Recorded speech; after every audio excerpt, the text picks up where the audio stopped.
quel froid de canard! Pourtant c'est bien idéal pour mettre les bulbes en pleine terre.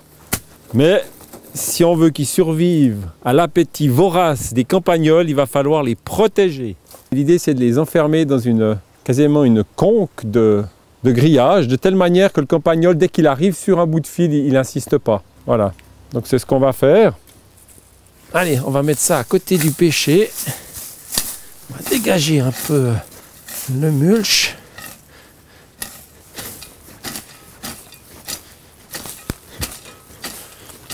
Voilà. Et on y va. L'avantage, c'est que ça nous réchauffe. Alors, on va quand même faire un trou 20-25 cm pour pouvoir être à l'aise. Placer le grillage. Ouais, il y a une bonne profondeur. 2 tiers de bêche.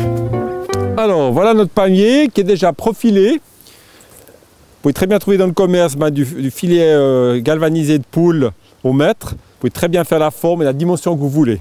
Là, l'avantage, c'est que c'est déjà profilé. On le rentre directement dans le trou.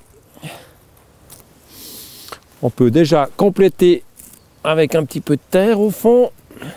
Alors, bien sûr, se rappeler du sens des bulbes, entre guillemets. Là, vous avez la partie où vous allez avoir la tige. Ça, c'est pour une tulipe. Pour une jonquille, c'est de là que va partir la tige. Donc, vous avez ici, pour une jonquille, on voit bien les restes de racines de l'année précédente avec la base du plateau. C'est là que vont jaillir les nouvelles racines. Donc, vous allez le planter comme ceci dans le sol. Et pour la tulipe, bien sûr qu'il n'y a plus de racines. Mais vous avez de nouveau la base du plateau et c'est de là que vont partir les petites racines qui sont en fait à l'opposé de la pointe. Donc bien sûr, ces 2 bulbes, vous allez les planter ainsi dans le sol. Alors on va placer nos bulbes, un groupe de tulipes. Ah, ben là on voit quelque chose d'intéressant. Il y a des bulbes qui vous paraîtront légers, vous voyez. Et ben ça c'est un bulbe qui est sec. Ça peut arriver. Donc celui-là il est vraiment mort, hein. Un bulbe plein, lui, il sera beaucoup plus dur. Alors là, donc, je viens de placer les tulipes et les jonquilles qui peuvent être mises un peu plus profond. Là, après, j'aimerais mettre des petits bulbes de crocus, de cyanodioxa, qui peuvent être mis beaucoup plus proche de la surface. Donc là, je vais en fait combler, et je profite par la même occasion, j'ai pris un peu de terreau mélange. Je vais les recouvrir déjà de ce mélange. Ça, en même temps, j'ai mis un peu de matière organique, là. Puis là, ça me fait un 2e étage. Il faut quand même vous rappeler où vous les avez mis. Et puis, là, on peut mettre maintenant quelques petits crocus. Là. Et puis, 2-3 cyanodioxa. Là. Ok. Alors maintenant, c'est le moment, je dirais, le plus délicat. On va faire parce que le but, ça sera bien sûr de mettre par-dessus cette protection, de telle manière qu'elle vienne s'enfiler sur la poche du dessous, de telle manière qu'il n'y ait pas d'entrée possible pour le campagnol. Donc là, si vous avez une terre très fine, il n'y a pas trop de problème, ça va rentrer facilement dans les trous.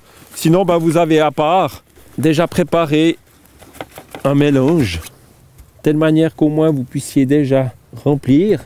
Alors voilà, on a bien rempli les interstices avec la terre fine. Et là, on peut compléter avec la terre même. Alors là, l'idéal, vous secouez un petit peu. Maintenant, pour faire pénétrer la terre à l'intérieur du grillage, je vais aller chercher un arrosoir. Alors, voilà, on va profiter d'arroser, voyez, pour faire bien rentrer le terreau, la terre dans le grillage, de telle manière que la terre adhère vraiment fortement au bulbe. Laissez pénétrer. Et maintenant, on termine avec la terre un peu plus grossière du dessus. Et puis, un bout de mulch.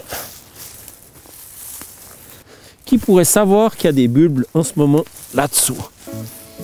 Personne, sauf vous.